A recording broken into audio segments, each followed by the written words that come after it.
जय हिंद। नमस्कार साथियों, कैसे हैं आप लोग। आइए देखते हैं क्लास 12 का एक न्यूमेरिकल कुछ इस प्रकार से कि explain the meaning of the statement electric charge of a body is quantized.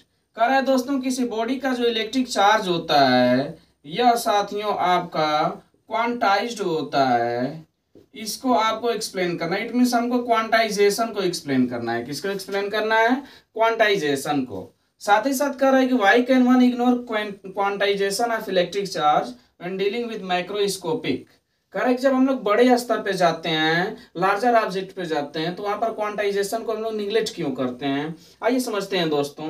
तो सबसे पहले हम लोग जानेंगे कि ये आपका क्वांटाइजेशन क्या होता है। तो देखिएगा दोस्तों, क्वांटाइजेशन का मतलब क्या है। तो क्वांटाइजेशन का मतलब होता है क्वांटाइजेशन क्या होता है? ओनली क्वांटाइजेशन का मतलब क्या होता है? Only integral amount of charge can be transferred from only integral of electron, हम लोग बोल सकते हैं only integral number of electrons can be transferred from one object to another. इसका मतलब क्या है? Only integral number of electron हम लोग बोल सकते हैं। Only integral number of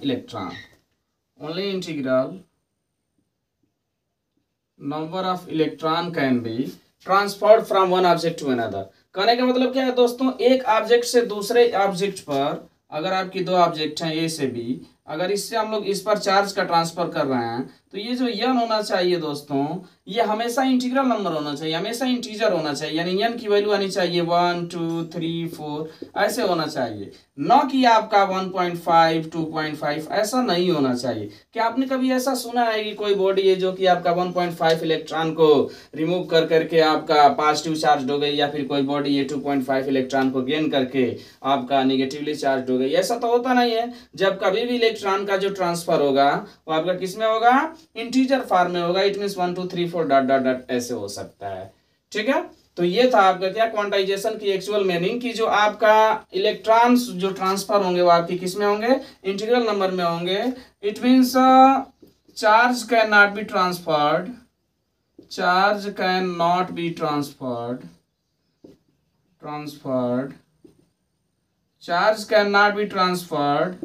in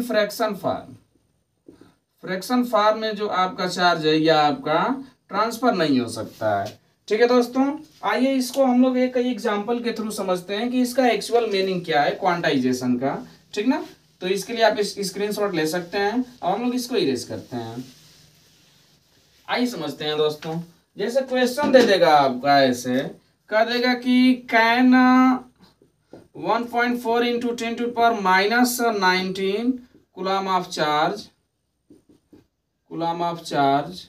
be transferred from one body to another। अगर ऐसा क्वेश्चन दे दिया कि क्या एक बॉडी से दूसरे बॉडी पर 1.4 into 10 to power -19 coulomb of charge को हम लोग ट्रांसफर कर सकते हैं, तो हमारे पास अकॉर्डिंग टू क्वांटाइजेशन फार्मूला क्या होता है? Q is equal to N into E। यहाँ पर Q की वैल्यू दे रखा है दोस्तों 1.4 इंटू 10 टू पावर -19, और आपका ये जो आपका इलेक्ट्रॉन पे चार्ज कितना होता है? 1.6 इंटू 10 टू पावर -19। दोस्तों अगर हम लोग इसको सॉल्व करेंगे तो यहाँ से आपका N इज इक्वल टू हो जाएगा Q अपॉन E। तो Q आपका कितना है? 1.4 into 10 to power -19 divided by 1.6 into 10 to power -19। यहाँ से ये कट जाएगा, ये आ जाएगा आपका 14/16, यानी कि N की वैल्यू आई आपकी कितनी? 14/16। अगर 2 से कैंसिल करेंगे दोस्तों तो ऊपर हो जाएगा 7 और नीचे हो जाएगा आपका 8। अब ये बताइए 7/8 ये क्या है आपका? अगर हम लोग इसको और सॉल्व करते हैं तो कितना हो जाएगा आपका? 8 8 जा 64 और आपका बचा 6, आपका 8 7 जा 56, यानी कि 0.87। ये बताइए क्या ये एक इंटीजर है? Since n is not belongs to integer, चूंकि n आपका इंटीजर नहीं है, हेंस आप बोल सकते हैं कि 1.4 into 10⁻⁻19 coulomb can not of charge, 1.4 into 10⁻⁻19 coulomb of charge can not be transferred from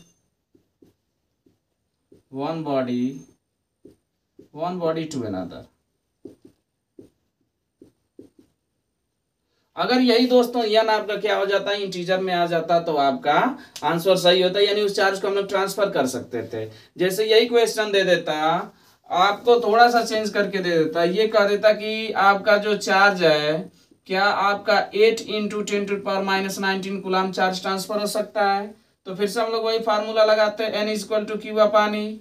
तो यहाँ से क्यू आपके दे दिया है 8 इंटू 10⁻⁻19 डिवाइडेड बाई ई की वैल्यू होती है 1.6 इंटू 10⁻⁻19। इससे साथियों ये कैंसिल हो जाएगा, 8/1.6 या फिर ये हो जाएगा 80/16। कितनी बार जाएगा? 5 बार। n इक्वल टू 5 आ गया। Since n belongs to integer, n आपका इंटीजर है, hence 8 into 10⁻⁻19 coulomb of charge can be transferred. ठीक है दोस्तों, तो ये था आपका क्वांटाइजेशन ऑफ चार्ज का एक्चुअल मीनिंग। कि क्वांटाइजेशन होता क्या है, यानी क्वांटाइजेशन का मतलब ये होता है किसी भी बॉडी से, एक बॉडी से दूसरे बॉडी पर जो नंबर ऑफ इलेक्ट्रॉन ट्रांसफर होंगे वे सब क्या होंगे, वे हमेशा इंटीग्रल नंबर में होंगे, हमेशा इंटीजर होंगे, हमेशा 1 2 3 4 ऐसे होंगे, ना कि आपके फ्रैक्शन में जैसे 1.5 2.5 3.5 ऐसे नहीं हो सकते हैं। साथ ही साथ जो चार्ज होना चाहिए वो आपका क्या होना चाहिए, इंटीग्रल पार्ट में आपका वन बॉडी से अनदर बॉडी पे ट्रांसफर होना चाहिए, ना कि आपका जैसे रेशनलाइज फॉर्म में, फ्रैक्शन फॉर्म में, ऐसे नहीं हो सकता है। ठीक ना। तो ये है दोस्तों क्या आपका क्वांटाइजेशन ऑफ चार्ज।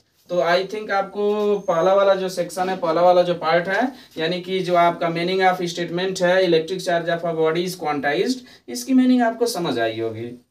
आइए दोस्तों हम लोग आगे बढ़ते हैं दूसरे के तरफ।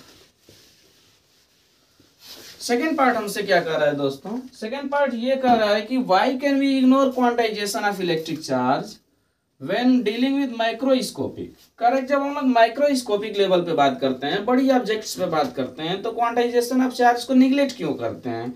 जरा आप समझना बच्चों, ये बड़ी बड़ी ऑब्जेक्ट हैं, ठीक है, एक ऑब्जेक्ट ए है और आपका दूसरी ऑब्जेक्ट है, ध्यान से समझिएगा। यहाँ से ये दोनों के दोनों बड़ी हैं, मतलब ज्यादा चार्जेस हैं इनके पास। अगर यहाँ से हम लोग एक इलेक्ट्रॉन निकाल भी देते हैं, ठीक है, एक इलेक्ट्रॉन नहीं, आप लोग ऐसे मान लीजिए, आप यहाँ पर हम लोग निकाल लिए कितना, 5 इलेक्ट्रॉन मान करके चलो निकाल लिए, ठीक है। तो एक बॉडी से दूसरे बॉडी पर आपकी 5 इलेक्ट्रॉन गए, ठीक। अब होगा क्या, ये इतनी बड़ी ऑब्जेक्ट है, इस पर कम से कम आपका ये समझ लीजिए कि आपका किलो कूलम में आपका चार्ज है। जैसे ये आपका कह दिया 5 इंटू 10⁻12 कूलम इस पे चार्ज है। अब इतना ज्यादा चार्ज है आपका, यानी कि 10⁻, जैसे 1 होता है आपका, तो 10⁻1 का मतलब क्या है, जैसे 5 इंटू 10⁻1 होगा तो ये आपका 50 हो जाएगा। 5 इंटू 10⁻2 है तो ये आपका 500 हो जाएगा। 5 इंटू 10⁻3 है तो ये आपका 5000 हो जाएगा। ऐसे अगर हम लोग बात करेंगे 10⁻12 तक, तो ये आपका कितना होगा, 5 पे ये जो आपका 0 जा रहा है, 0 0 0 0 0 0 0 आपका 12 0 तक जाएगा, इतना चार्ज है। उसमें से हम लोग 5 इलेक्ट्रॉन निकाल दिए, तो 5 इलेक्ट्रॉन पे कितना चार्ज आएगा, तो Q इक्वल टू होता है दोस्तों N इंटू ई, तो Q इक्वल टू हो जाएगा N आपका 5 और E की वैल्यू 1.6 इंटू 10⁻⁻19। यहाँ से दोस्तों आपका आया कितना, 8 इंटू 10⁻⁻19। अब ध्यान से समझिएगा, जैसे 8 इंटू 10⁻1 रहता तो ये 0.8 आता, 8 इंटू 10⁻2 रहता तो ये 0.08 आता, 8 इंटू 10⁻3 रहता तो ये 0.008 आता। कहने का मतलब क्या है, जितना पावर माइनस चलते जाएंगे दशमलव के बाद उतने जीरो की संख्या बढ़ती जाएगी। यानी कि ये 8 इंटू 10⁻19 है, 8 इंटू 10⁻19 है तो 0.00000000 ये आपका 18 बार लिखे होते हैं, फिर उसके बाद हम लोग यहाँ पर 8 लगाए होते हैं। तो मेरे कहने का मतलब क्या है, 0.0000 ये क्या है, जीरो ही तो है। और 0.000 का मतलब हम लोग जब 5 इलेक्ट्रॉन निकाल लिए फिर भी यहाँ पर एक वस्तु से दूसरे वस्तु पर कितना आपका चार्ज गया, जीरो ही गया। यानी कि हम लोग अगर बड़ी ऑब्जेक्ट की बात करते हैं तो इस पर इतना ज्यादा चार्जेस रहता है कि उस पर से कुछ इलेक्ट्रॉन निकाल लेते हैं तो चार्जेस की वैल्यू में कोई चेंजिंग नहीं आती है। इसलिए जब हम लोग माइक्रोस्कोपिक लेवल पे बात करते हैं, इट मीन्स जब हम लोग हायर आपके ऑब्जेक्ट पे हायर चार्जेस पे बात करते हैं तो वहां पर आपका जो एक इलेक्ट्रॉन पर जो चार्ज होता है वो बॉडी पर टोटल चार्ज के कंपेरिजन में बहुत कम होता है। इसलिए क्वांटाइजेशन ऑफ चार्ज को हम लोग क्या कर देते हैं, निगलेक्ट कर देते हैं दोस्तों। तो ये था इस क्वेश्चन का पार्टिकुलर सॉल्यूशन। आई थिंक आपको समझ आया होगा साथियों। अगर समझ आ रहा है तो please like share and subscribe. दोस्तों अगर आपको किसी पार्टिकुलर क्वेश्चन का सॉल्यूशन समझ नहीं आ रहा है तो आप लोग हमसे कमेंट बॉक्स में बता सकते हैं कि सर आप इस क्वेश्चन को सॉल्व कीजिए। मैं उस क्वेश्चन को कोशिश करूंगा कि बहुत ही सिंप्लीफाइड वे में सॉल्व करके आप सबको बताऊंगा। तो आप सब प्लीज लाइक करें, शेयर करें, सब्सक्राइब करें, हमको मोटिवेट करें, ठीक ना। जय हिंद, जय शिक्षक। Thank you.